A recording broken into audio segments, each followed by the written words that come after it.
La ciutat catalana del bàsquet és un esdeveniment que ha agafat en els últims anys una volada extraordinària.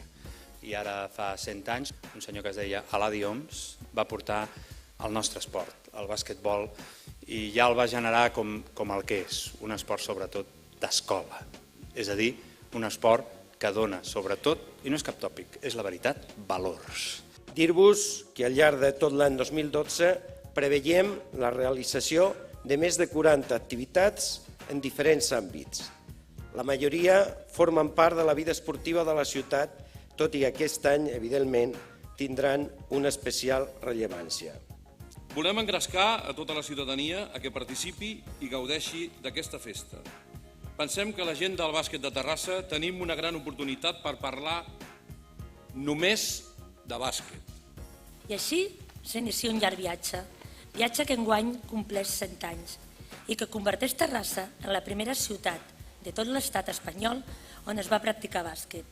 Any rere any, molts nens i nenes arriben als clubs i s'incorporen als equips de la nostra escola procedents de l'esport escolar de la nostra ciutat.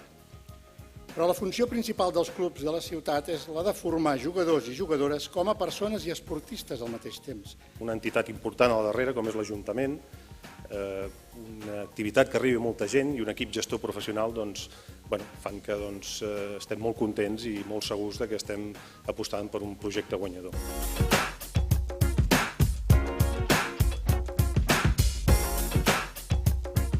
Jo crec que ser ciutat del bàsquet i 100 anys de bàsquet farà que realment tingui una pujada fortíssima en el desenvolupament d'aquest esdeveniment.